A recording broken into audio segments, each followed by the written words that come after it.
Hello, everybody. Jim Malone here, coming to you live from Dallas Trading Floor. It is Friday, and hope everyone's doing good. Market is moving a little bit lower. There's been, it's coming back a little bit in late trading, but it seems to be moving a little bit lower, and so I'm kind of putting the kibosh on new longs. Long positions that I'm taking. I did take a position, though, in the SQQQ today, which does move against the general market. We'll see how that's doing here in a second. But just wanted to get into some of the slides here. The NASDAQ, of course, has been pulling back, and this is definitely the case, but it bounced a little bit. It's at 13,220 when this was taken.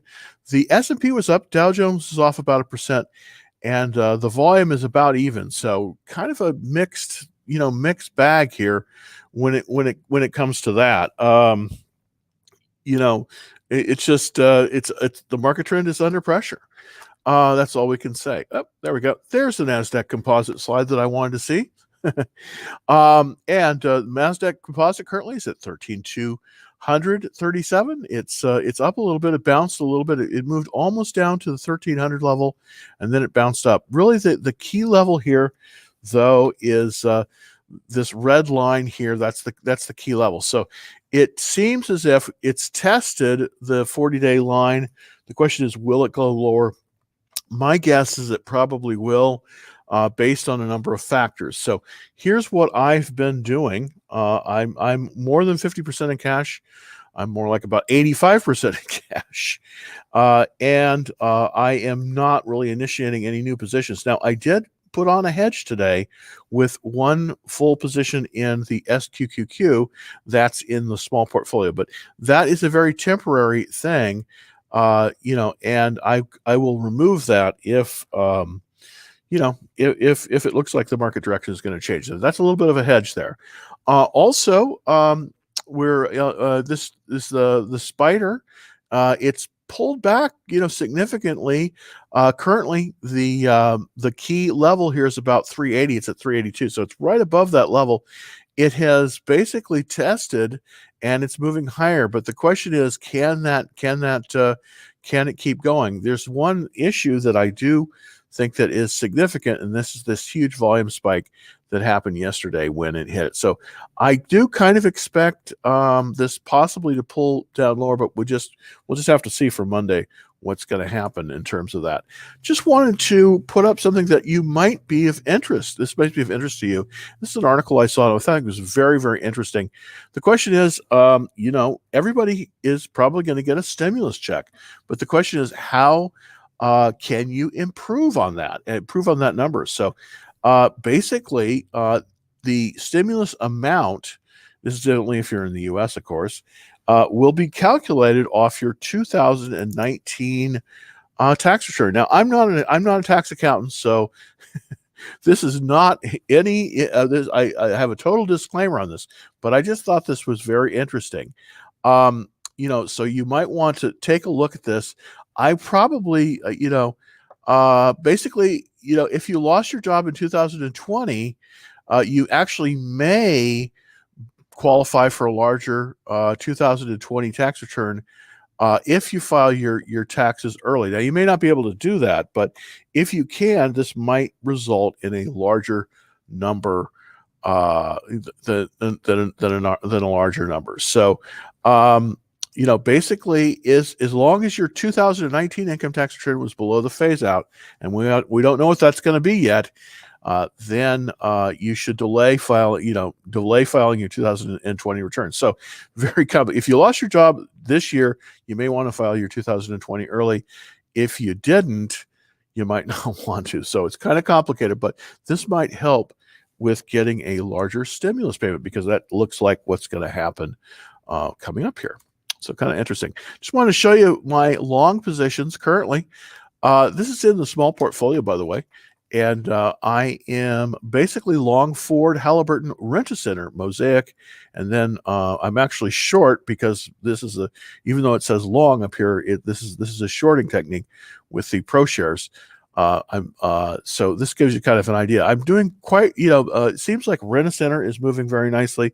Rent-A-Center is a sort of a counter-cyclical stock. It typically does better in when times aren't so good. Now, I do have a short contract on Salesforce.com, and as the price drops on this, the value of this contract goes up. So it's basically a bear call spread, and I put that out on the Action Trade Alerts. I put that out on the Action Trade Alerts so that you can take a look at that. So if you want to sign up, of course, for the Action Trade Alerts, super easy to do. Now, I want to show you a very interesting thing I'm working on right now. It's not ready to go, but I do believe that when the economy reopens, Boeing is likely to be a company that has a lot of issues and is likely to have some problems. They've had some problems with their engines, and they've had some problems with their planes. And I do think that long term, well, from now until about April, I do think that Boeing is likely to go into a decline. Now, I'm just going to go over this here shortly. Hopefully, if you're on the Action Trade Alerts, I'll send this out as I develop this trade. This trade is derived from a trade that actually appeared in the Investor Business Daily. So I'm pretty confident that it looks pretty good to me. Now, this is an unusual trade in that normally a bear put spread has a 1-for-1 ratio where you sell you sell the higher put, and then you buy the lower put. Well, in this case, this is sort of a double bearish position where we sell the 16th April 210 put, and we sell also two more 190 put. So this is a little bit more risky because if this did go to zero, you would, it would be the maximum risk would be $56,000, but obviously you'll never let it get to that point. The maximum return on this one basically is about $2,400. So and it does break even at about 880. This is the expected return table that I kind of wanted to show you really quickly. So it's kind of unusual in that it tends to, as the stock drops in value, then it potentially moves to more and more of a more and more profit on this one. So I'll be talking, I will probably be putting this one out when I kind of craft it over this weekend. Probably won't be out until probably for Saturday or Sunday up. But this is just kind of the, sort of how I'm putting it together right now. So, and after all of that, let's get to some of the questions. And thanks for holding on here. Let's change this over here. All right. And let's see. There we go. And we're going to put the new one in.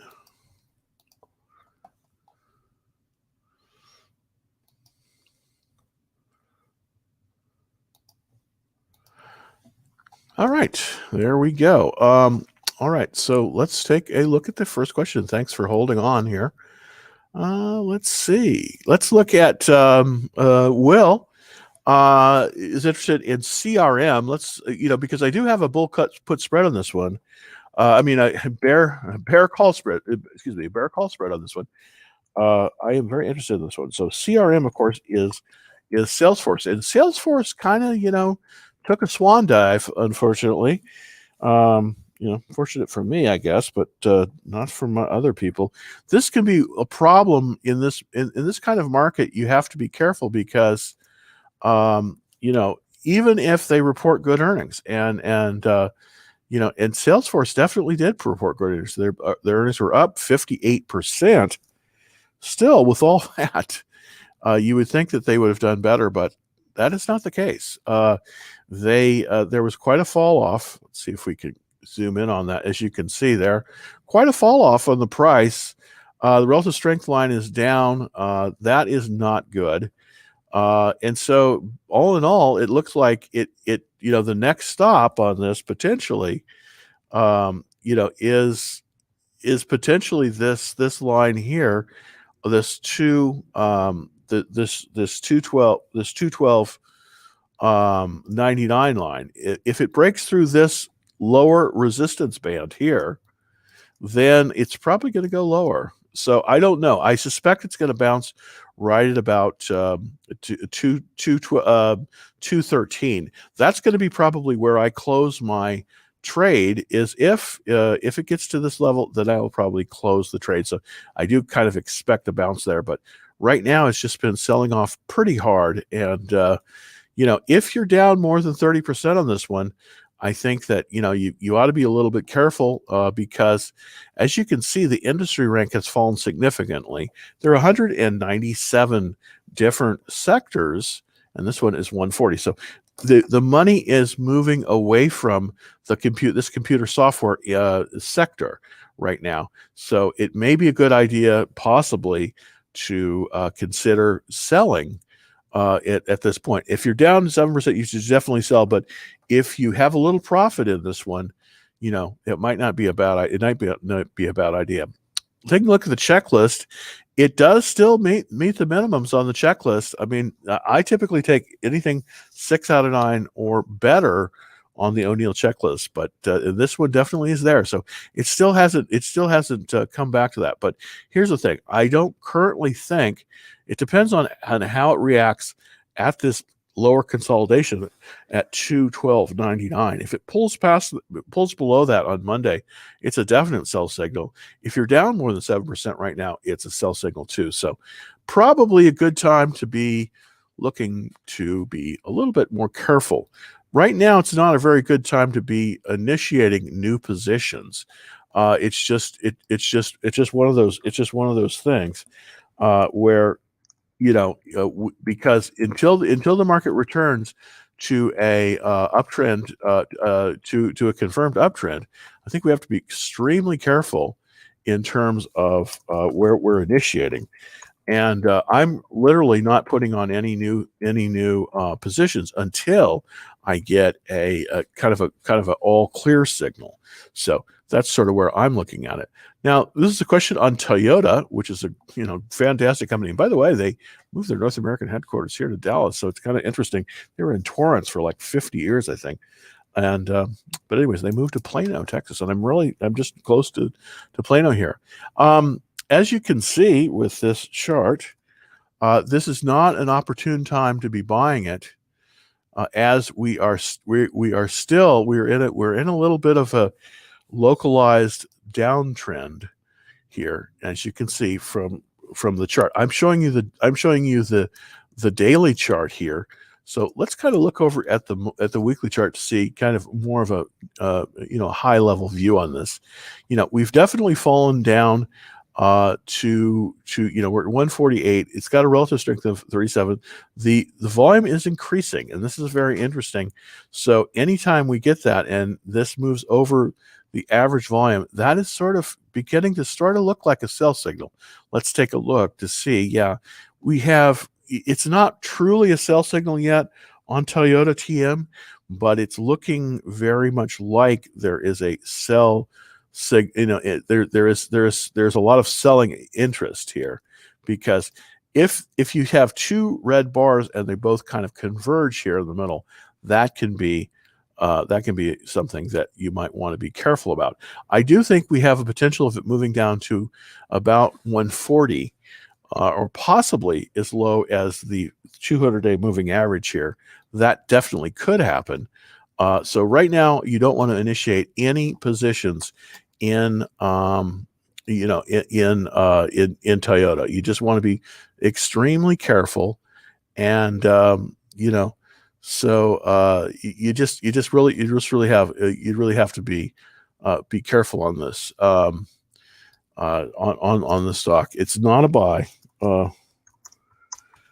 Great company, but right now I think you've got to be excessively careful, and it's absolutely not a buy right now.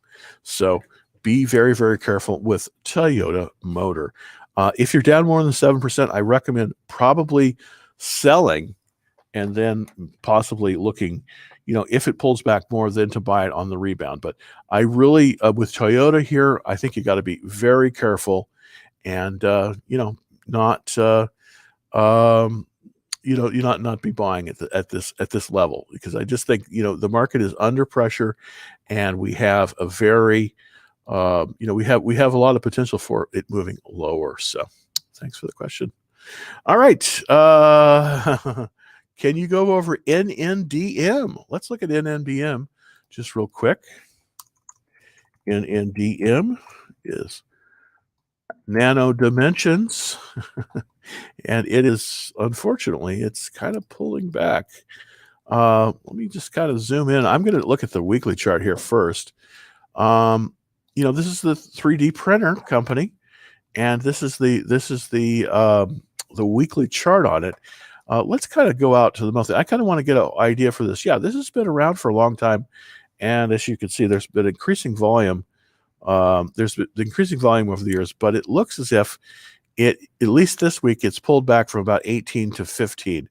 The question is that is that pullback significant? Let's kind of look here. Well, it's only got a 55 checklist. The ownership is it's very, very thin. 14 funds in it, not very many. The industry rank is good at 45. Here's what I would say with this. I'm going to take a look back at the weekly chart here. Well, actually, let's look at the daily chart on the daily action.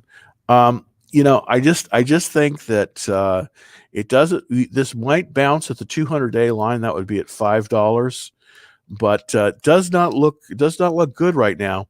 The trend is decidedly down on this one. So I'm sorry to tell you that. This is part of the reason why I recommend very, very highly that if you're in a stock that falls more than 7%, you need to sell it. And the reason you do is not because it won't come back. It may come back, but you don't want to ever become a long-term owner. That's what people say when they have lost more than about 7 or 8% in it. I'm gonna wait. I'm gonna see it turn around. I'm a long-term I'm a long-term investor. Well, in the long term, we're all dead. So if it's pulled back more than 7%, just consider selling it. Right now is the time to preserve your capital. I mean, I think that it really is a good time to preserve your capital. So thank you, Dave, for that. And let's look at Airbnb. Airbnb just reported, and I think it did fairly well. I'm not in it. I think we're going to see a rotate. The overall market probably is going to retreat a little bit. Part of the thing is that I don't know if you realize this. We just started a conflict in Syria, which kind of sucks in my opinion. I don't think the minute that Biden got in. Sorry, I should politic here, but boy, he started that war right up on. He's only 4 weeks into the presidency, and now we have a war there. So I don't think that's very good for a lot of stocks. But anyways, that is what it is. Let's take a look at Airbnb. It's up $30 today. That is incredible.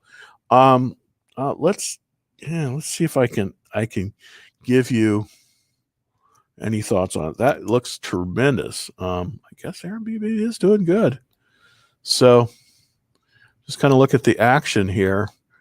Yeah, it really liked that report. Let's see what I don't know if they made a profit. Yeah, okay. Well, no, we're still okay. We still haven't reported yet. I think they're going to report after the bell. So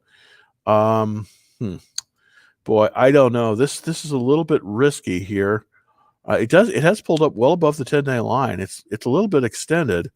The last buy point on it was here, and that was that's a while ago. So let's see if I can get an idea, a buy point on that. The IPO at 66. So let's see. The IPO base 174.97. So what could I say about that? It's moving up.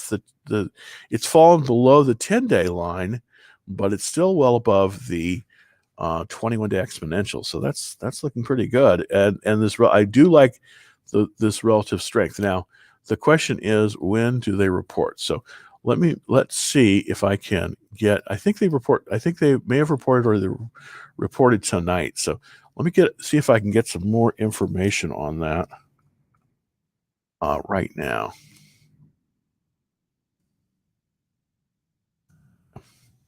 So let's kind of take a look to see if there's any news on. Okay, so let's see what's cooking here. Take a second for it to pull up, and hopefully we'll have some information. Just kind of gonna scan through this. I just kind of want to scan through this this article here really quickly to see.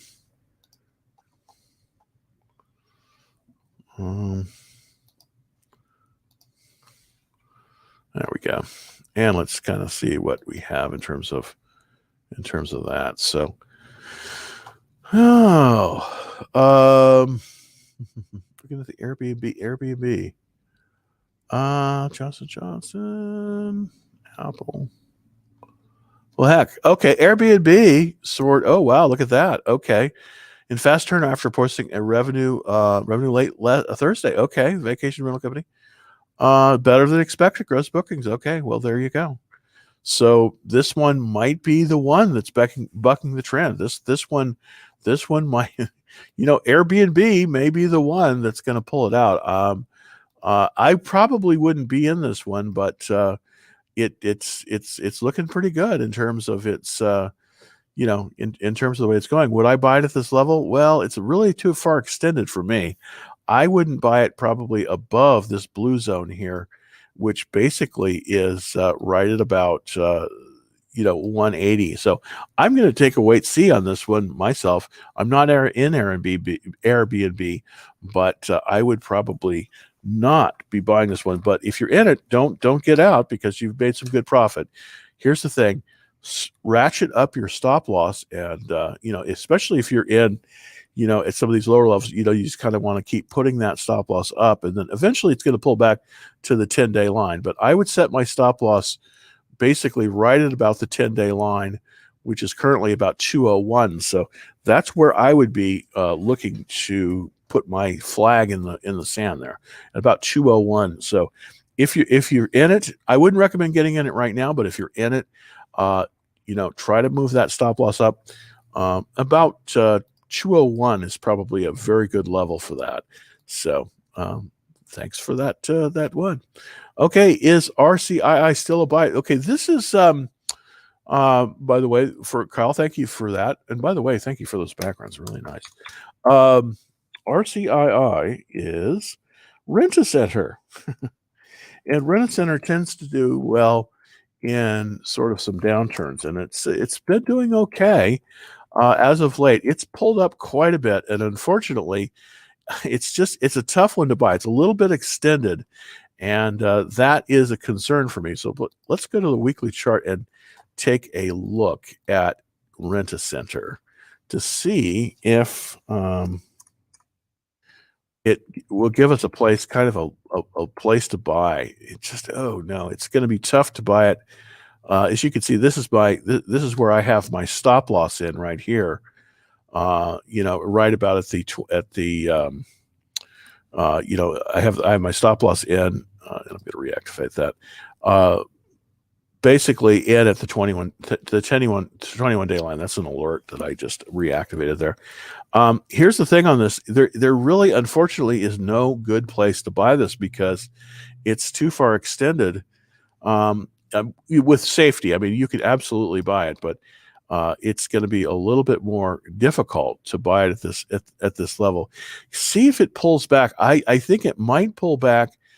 I don't know if it's going to pull back to the 10-day line, but if it pulls back to about 54 and then reverses, then I think you could get it. But right now, I think you got to be careful. I think sort of in some ways the ship has left the Elvis is out of the building here, I'm afraid, a little bit, because the problem with buying it now, it's pretty far extended. And when you buy a stock extended, it has, especially in this market. Now, if we were not under if the market was in a confirmed uptrend still and wasn't in an uptrend under pressure, I would say go for it because you're more likely. But right now, you've got to be a little bit more careful. So I would say on this one, I think with Rent-A-Center, I'm afraid you probably can't.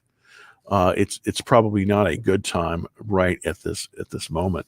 So let's take a look from TikTok. So let's see if I've got a question. I'm just pulling back. What I'm doing here is there we go. GameStop. GameStop buying average 100%. Should I sell or hold? Well, this is a great question. Thanks for that, by the way.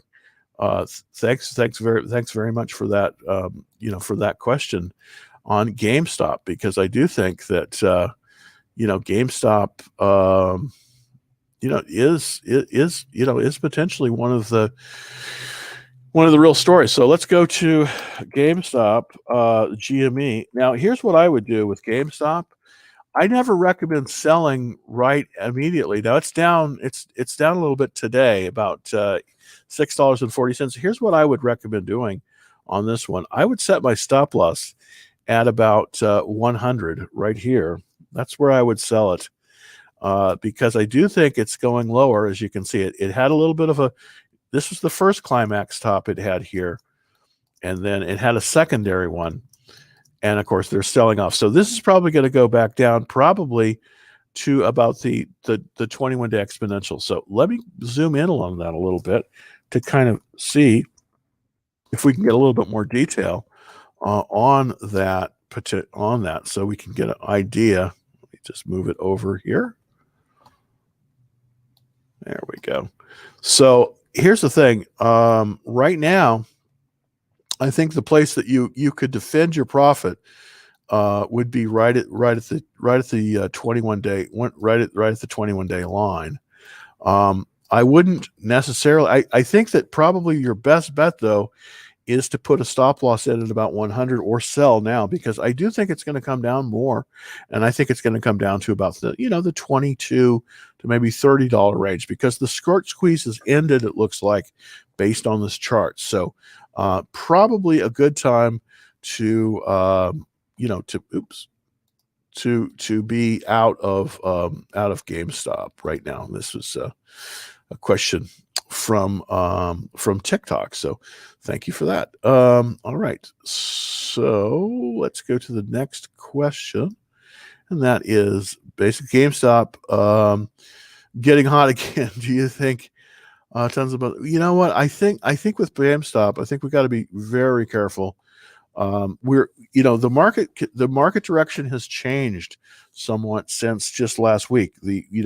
We're kind of flirting. We're not in a correction yet, but the market is down significantly off of its highs last week. So we are moving into a market under pressure. So I don't think it would be wise right now to enter any GameStop positions. I just don't, because I think it's going to get very strange. And do you have much in cruise stocks like Royal or getting rising again? You know what? The thing about it is that no, I think long term they are also going to be probably not as good as I've heard rumors that with Royal Caribbean and some of the other cruise ship companies, they're actually looking to potentially scrap a lot of their older ships, just because there's just no demand. But let's look at CCL,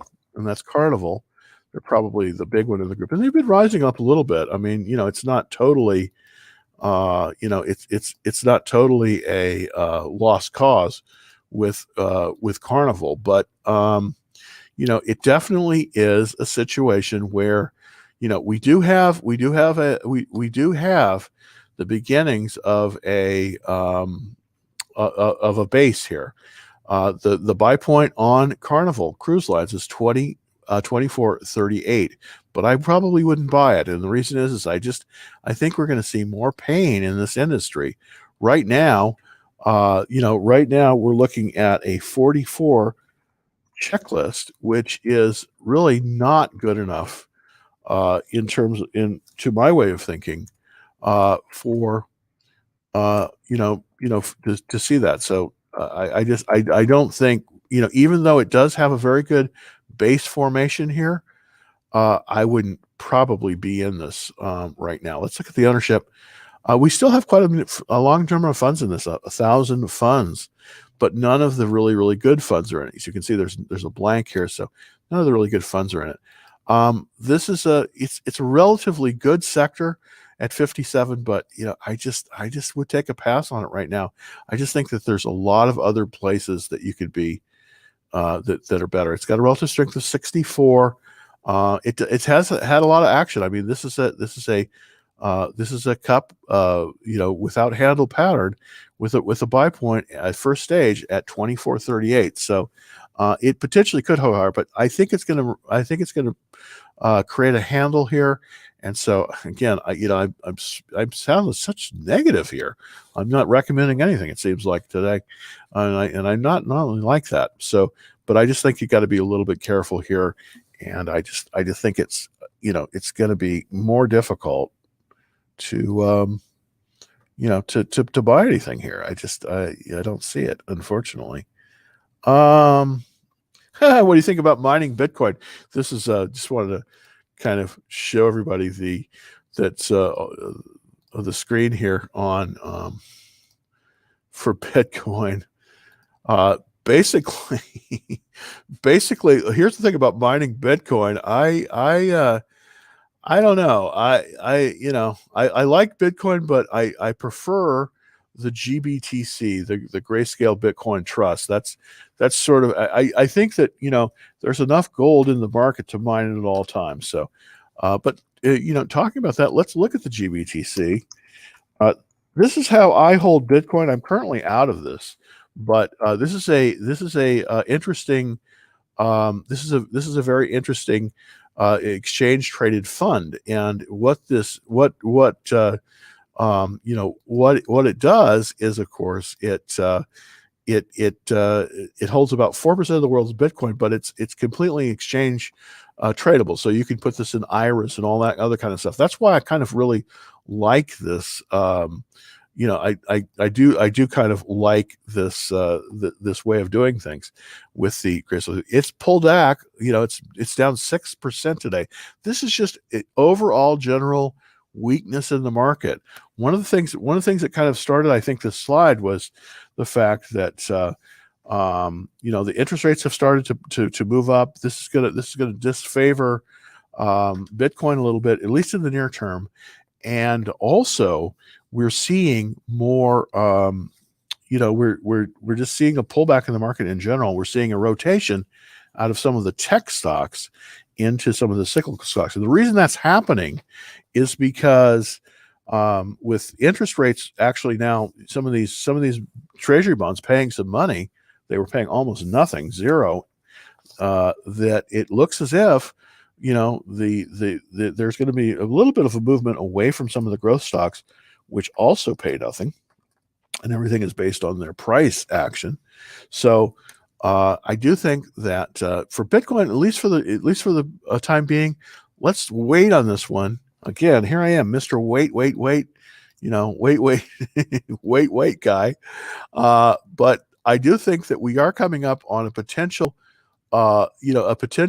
rebound here, and it's going to be at the 40-day line, which is about at 39. So if this pulls back to about 39, watch for a potential reversal. But right now, it's just not looking good on Bitcoin, on GBTC either. And I had this last week, but I sold out of it. So that's kind of the deal. So it's a tough market to invest right now because there's not a whole lot popping up. And do you have much cruise stocks? Well, with the cruise stocks, I just think that the reopening trade stocks, you just got to be super careful with right now, because the condition of the market has changed somewhat, and we're basically at a point now where it's going to be a little bit more difficult. It's going to be a little bit more difficult out there. Question on Palantir. NEO, let's take NEO first, because NEO has seen a big retreat. Let's see if they're coming back today. No, not really, unfortunately. I think that who knows what's going to happen, even tomorrow. But there's been a pull down in Neo, and I think that what's happened is that they reported their numbers. They just aren't making enough vehicles, and it's very much affecting them. This is the trend, of course, on Neo, and it is below the 40-day line. The question is, and in the past, you see, it's gotten support at that 40-day line. It's bounced, but it went straight through. So it kind of fell through the ceiling there, and it's headed lower. So Neo, if you're, I would close my position on this, especially if you're down more than 7%, and I would not be a buyer at this point. I just wouldn't be a buyer. Okay, let's look at Palantir and see if we can get something good with that. And of course, I was in Palantir and I did get shaken out, and I've been kind of waiting to re-enter. I still think it's a great company, but this chart just isn't, cooperating that much. As you can see, again, just like everything else, it's a solid downtrend here with Palantir. So again, it still has a high relative strength at 90, and but we're below the 3350 consolidation point. So I do think that we're probably going to see it pull as low as 2250 and maybe even below that. But right now, it's not a good time to be in this. So this is not, at least for right now, it's not a good time to buy this. So I would watch this. Don't buy it. And that's with with Palantir. I just think that it's difficult to to buy this at this point. It's just it's just pulled a little bit too low, and right now it's a tough day to buy because the market is still retreating a little bit. Let's take a look at the NASDAQ composite.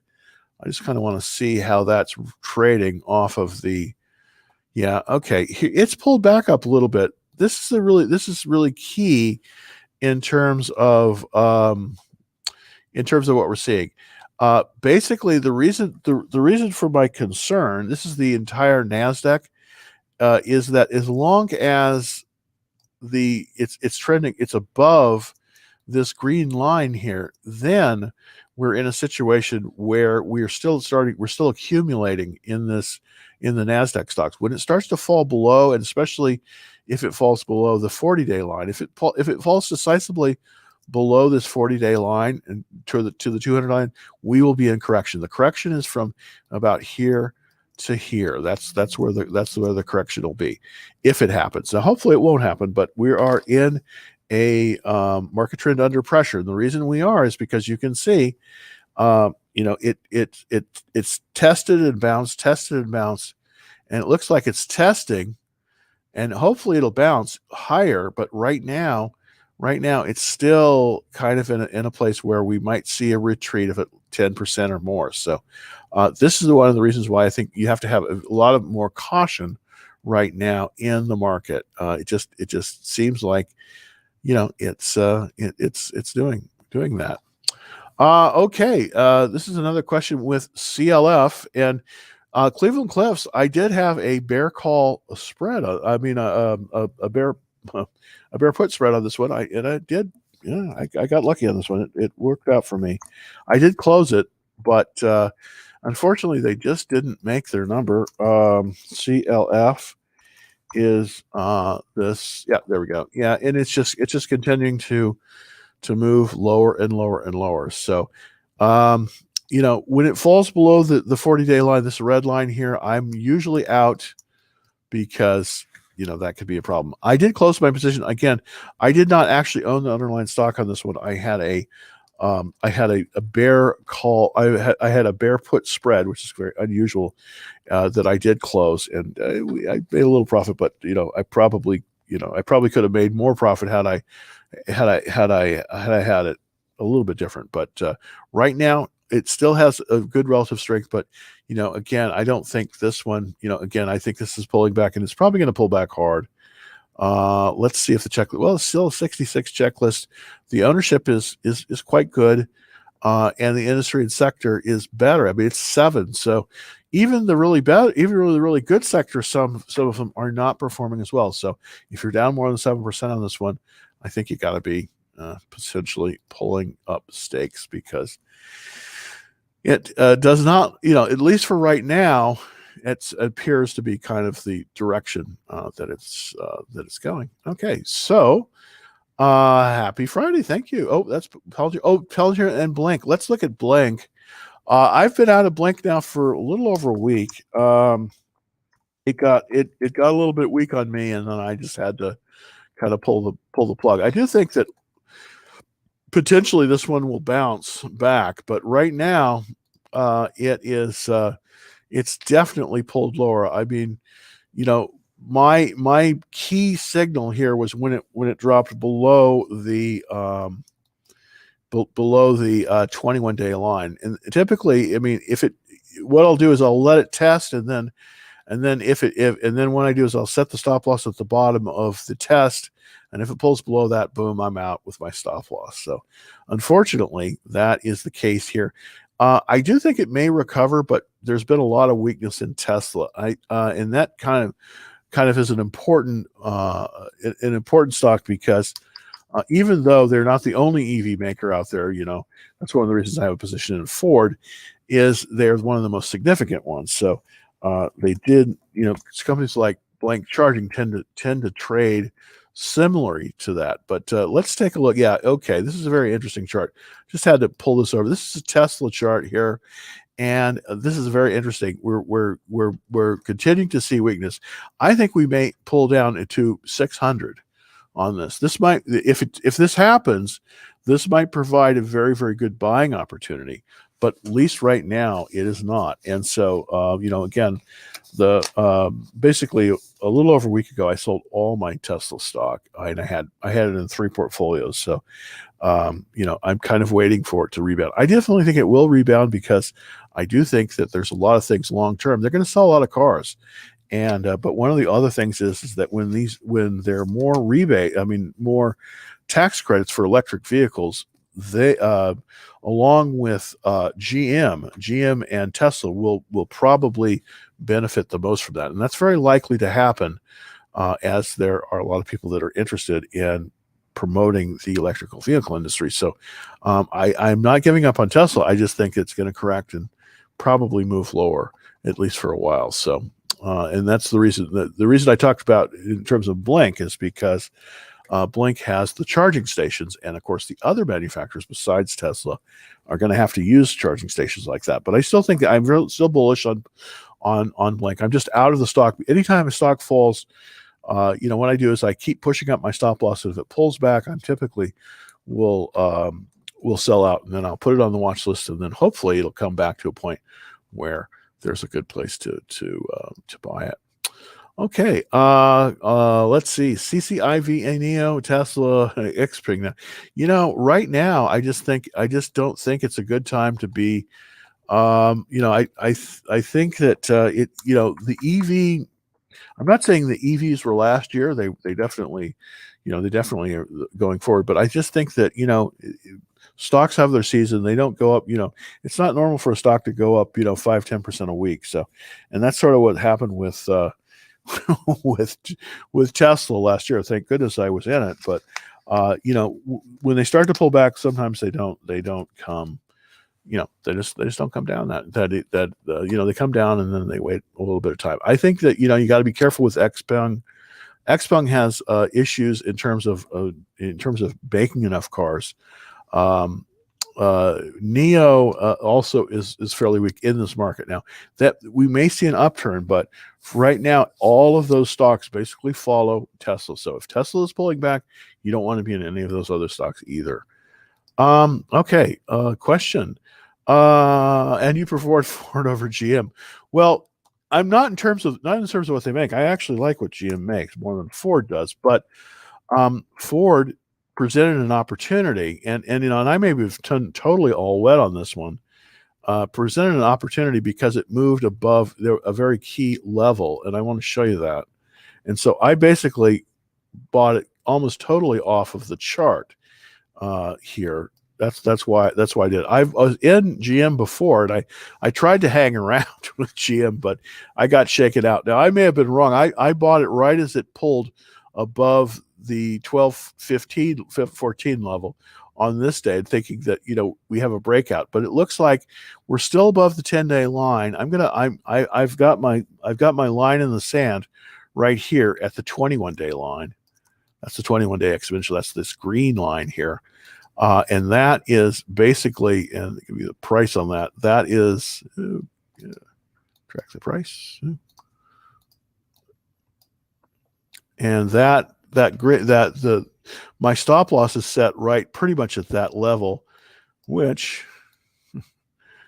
is right below. It's about 11.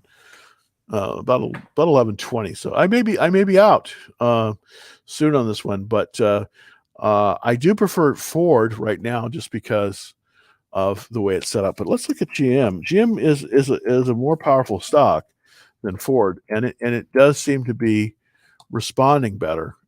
It's similar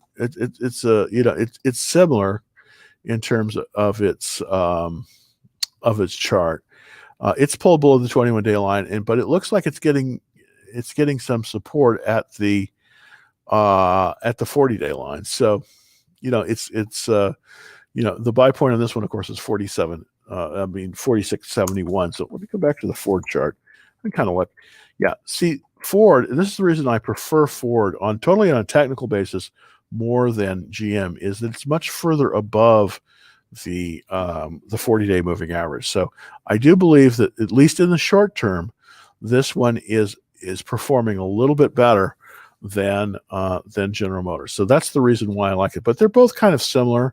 The Ford is, one of the things that Ford has going for it is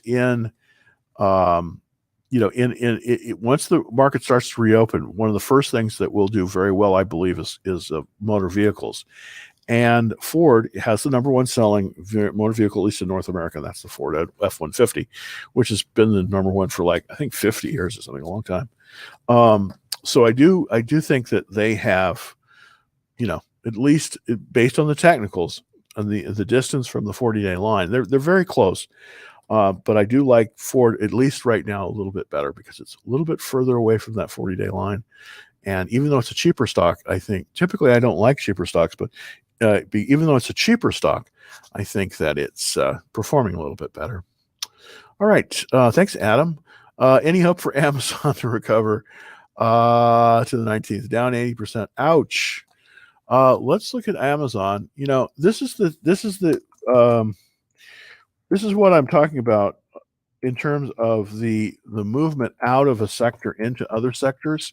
Right now, of course, Amazon has been pulling back. It's still in the consolidation range, and I kind of want to show you that. Let me kind of zoom in a little bit on it and see if we can get on. Yeah, there we go. All right, so let's take a look. Okay, it's still in the, and then I'm really zooming in, aren't I? Okay. There we go. All right. There we go. Okay. These dotted lines here, this is the consolidation. And we're still in that kind of, we're still range bound from about, this 38, this 3080 on up to about this level here. But here's the problem that I'm starting to see.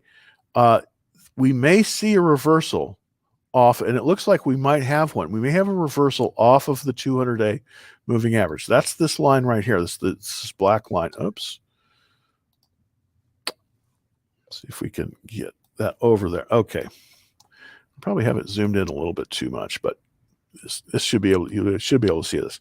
This black line here is the 200-day moving average, and it looks as if we have a bounce off that. So if this thing, if we were not in a market trend under pressure, I would be buying this right now because there was a bounce. But because we're in this market trend under pressure, I want to see it move a little bit higher. It does look like it's reversing trend, but currently the trend on Amazon, at least for the last few days, has been downward.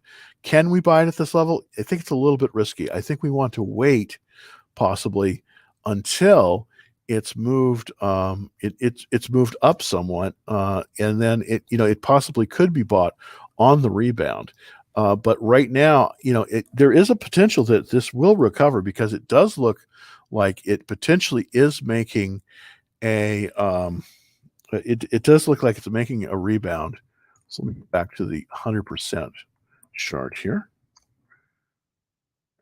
110. There we go. I think it's 100. Okay, so it does look as if it is making a potential stand here at the at the 200-day line. That's right here. Okay, yeah, there we go. The 200-day line is at about 30.82. It's at 30.92, so it's just $10 above that, which for Amazon is not that much considering how expensive a stock it is. We do have there is some evidence that there will be a bounce here, and the reason is because of this little line here. This blue line is above the average, and so that seems like there's some people coming in and buying this. I think this is mainly programmatic traders. I think this is mainly programmatic traders. I have an alert basically right here, and the reason I do is because I want to see it move really above about this level, about 31.75, because if it moves above that, so I do think then it will start to possibly to move up again. As you can see, it's in a channel here, and just kind of moving up and down. And I do believe that this is significant. So I do think that we possibly will see a rebound on Amazon. But right now, it's just, you just can't buy it because it's not ready. We want to see it reverse. So if you're down more than 7% on this one, I always say this, I know I'm preaching this, but if you're down more than 7% on this one, please consider selling it and taking the cash and waiting for a more opportune time. It may pull above this level, but it may not too, because I do think the overall trend in the market is changing somewhat. We're not in a correction yet, but we could easily be in one by the middle of next week. So we have to be extremely careful in entering new positions. It's better to be right now. We got to play the defensive game a little bit more, and it's just that way. Okay, great question. Thank you. It's with investing in Southwest Airlines when the economy being down. My price is 47 and I'm up 20%. That's very good, actually. My stop loss will be around. Okay, let's take a look. Very good question. When the economy does reopen, Southwest, which is the best of the best. I think it's LOVE. Is that there? Symbol? I can't remember. No. What is their symbol? Is it SWA? Can't remember for Southwest Airlines. Unfortunately, I should know these offhand. Well, heck. Okay. Let me get the chart up there for Southwest. So let me just see if I can.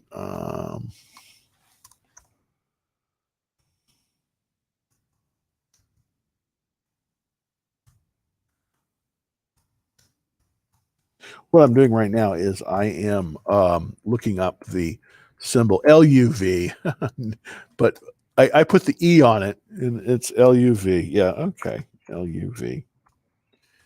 Had to look up that. There we go. So that's actually a pretty good looking chart. That's actually a really good looking chart. It moved right through the buy point. So wow, okay. It's not even all that much extended above the 10-day line. So would I buy it here? This is extended. It's extended right now, but this is going to be a good one when it comes back. It's almost at its peak level here. Oh, there we go. It's almost at its peak level. So here's what I would do with Amazon. With Love, you're looking pretty good. The checklist is a little bit low at 55%. The ownership, though, is still very strong.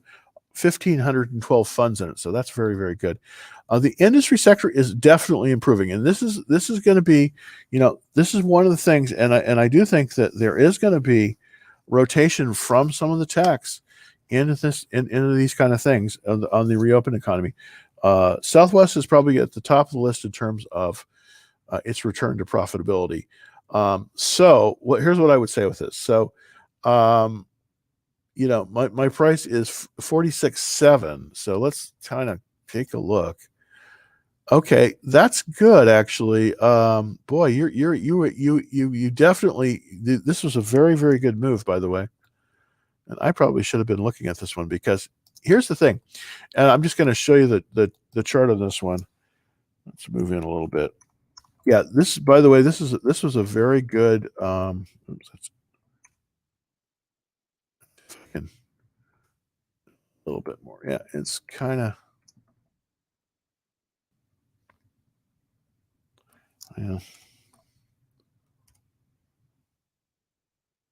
trying to get the right. There we go. 200% is probably too much. Right. Let's see if we can. Yeah. Okay. Wow. You came in at you. There we go. Got the flame bars. Yeah, you definitely. Sorry. Hopefully we'll have it. There we go. Hopefully this will work. Okay. So you came in basically right here, right before the up. That is an excellent place. That was an excellent place to buy it, by the way, at 46. Based on this chart, I mean, you really bought it correctly. By the way, what I'm doing here is, whenever you see a formation like this, this is a this formation is what they call a double bottom. And I don't know if you can see this in here, but this is a double bottom. And this is the second, probably one of the better chart patterns, a double bottom. And then the way you find out where your buy point is with a double bottom is you draw the line from the peak of the double bottom down straight, and then when it goes above that, and you can see it went above that 40-day line, that's where you want to buy it. And you certainly bought it correctly, and you're up 20%. Your stop loss currently should be at the 10-day line. Okay, it should be right there. So what I'm going to do here is I'm going to set an alert at the 10-day line. Well, heck. So this is what you want to do. You want to set an alert at about the 10-day line. You don't really want to let it go below this 10-day line, but 54.52 should be your stop loss on this one. 54.52 probably would be a very, very good place to be in terms of this. So 54.52 stop loss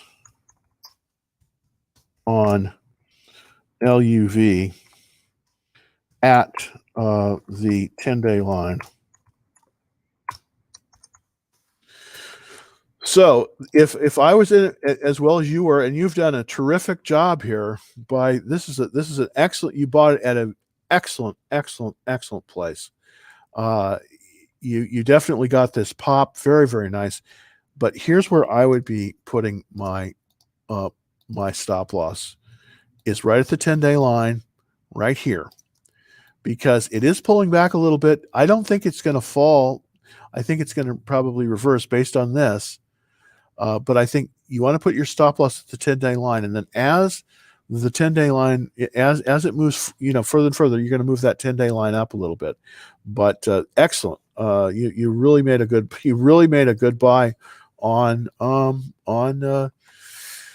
love. I mean, you did terrific. I mean, that I wish I had done that. That is very, very good.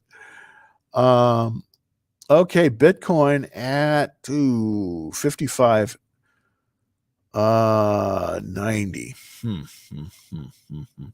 You know what? I would probably sell. And the reason I would sell, at least in the short term, Bitcoin is probably going to pull back a little bit. And the reason is, I think, and again, this is what I'm thinking, is because of the treasury rates going up.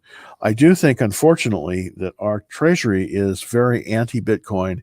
And even though Elon Musk and Tesla bought a lot of Bitcoin, I still think that there could be a little bit of a pullback here. I'm a lot more comfortable with Bitcoin at about the $35,000 level rather than the 52. I think it's a little bit extended. All right. Hey, yeah. HP is doing good. Finally. What do you think? For full disclosure here, my brother was a senior sales manager at HP for quite a while, and it's a great company. They moved their headquarters, which HPE did, to and I'm going to look at HPE first, and then HPQ. It trades under two symbols. It looks like HPE is sort of moving right up that. The chart seems to be pretty good for HPE. It's still a little bit low in terms of the relative strength. Its earnings in 4 days. Wouldn't buy it into earnings. Just not the time to do it. But let's look at HPQ. That's, of course, as you know, HP was split into, there we go. Yeah, and HPQ is probably the better of the two. There we go. There's HPQ. And it looking like it's got a lot of strength, but it's pulled up at 23. So they have had a very good earnings report. So that's, based on the earnings, and we had a major buy. Unfortunately, this company doesn't really I'm not that excited about it right yet. I do think it's making some very nice progress. I think with this one, we're a little bit too far extended from the 21-day line to buy it. Here's what I would do. I would wait to see if it pulls back a little bit and it reverses on the 21-day line. If it does, then I might consider being a buyer. But it doesn't appear, at least, the checklist is good and the ownership is excellent, and the industry is still quite good. So, I just get the distinct impression. Let's take a look at some of the statistics here. I just get the distinct impression that, it's starting to return to profitability. So it might be. It's just not a really good buy point on this one yet. The last cup with handle base was at 21, and that was a while back. So the question is it buyable at this level? Well, I just don't know. The place to buy it would be off that 21-day line, and currently that 21-day line is. Let's see if I can get my screen back here. There we go. The 21-day line is, let's see if I can get it, at 26.92. We're just a tad above that. I just don't know. I don't. This doesn't really excite me as much as it should. I mean, it's a good company. They're solid, but I just don't think you're going to make a whole lot of money on it right now. So I would watch list this one, but I probably wouldn't be a buyer on it. Okay. We're over an hour. Let's do this last question. Thank you very much. Tesla, your thought on Tesla in the next 30 days. That's a very good question, by the way. And I'm very interested in that too. So TSLA is the stock, of course. And it's looking out 30 days. So we're going to go definitely to the monthly chart first and take a look there. And, Tesla hasn't been around a total long period of time, but it's still, it's still moving up, and it's still holding to this very, very tight, to this very, very tight level. I do think it needs to correct. I really believe that, and I think it needs to correct down to about the $600 level. Yeah. See, the last buy point on the consolidation was at 502. So I think that we may have. I think we're going to see some support right at about 600. So my guess, and it's only a guess, believe me, because I don't have any insider information on this one, but my guess is that we're going to see a bounce at 600. And I'm much more interested at 600 than I'm obviously at 675. I do think it's going to continue to pull back. It's off $105 today. So that's a lot. And let's see where it ends. Not a good time to buy this. Never try to catch a falling knife. It's just way too dangerous. But with Tesla in the next 60 days, I think it's going to pull back possibly to 600. That's what I've been saying all week. And of course, I sold all my Tesla basically last week. But I was selling up a little bit higher, in the about the 760 range. So I do think it's going to pull back to 600. I probably will find some support at 600, but it may go lower. It may go all the way down to 502. Don't think that's going to happen, but it may. So right now, not a very good time to, not a good time, unfortunately, to be buying Tesla, at least in the short term. Let's, wait on it. And then I think, we'll be good to go. Probably in a month, I think it'll stabilize more, but don't buy Tesla now. It is definitely in a downtrend. So don't catch that falling life. Well, thanks everybody for watching today. Really appreciate it, of course. If you like to get on the free trade alerts, it's super easy. Just subscribe. It's no problem at all. If you're watching on YouTube or on Twitch or Facebook, just go to www.Dallas Trading Floor. Now, if you're watching on if you're watching on TikTok, it's super easy to get onto the Action Trade Alerts too. All you have to do is go to my profile, hit that thing that says beacons, and then it will take you right to the sign up page. And of course, it's free, and you can quit anytime you like. So it's free, but it's a nice way. I sent out a trade alert yesterday, and also one this morning on the conditions of the market and some of the top groups. So I try to get to that. It's not every day. It just depends on what's happening in the market, but it's a quick way to sometimes see kind of what's happening in the overall market. I try to put it together, and also I put together some of these trades, and I may be putting together a trade here on Boeing, a long-term kind of bearish trade on Boeing, because I don't like their prospects, at least in the next few months. I do think they're going to move down, so that there's a great way to profit from that, because in the market you can make money if it goes up or goes down. So till Monday. Let's see. Let's one last question. I just want to check to make sure. Neo. Hey. Well, anyways, Fernanda, by the way, thank you very much for that. You too. Have a nice weekend. I'll be back on Monday, 2:30 Central. Thanks for watching.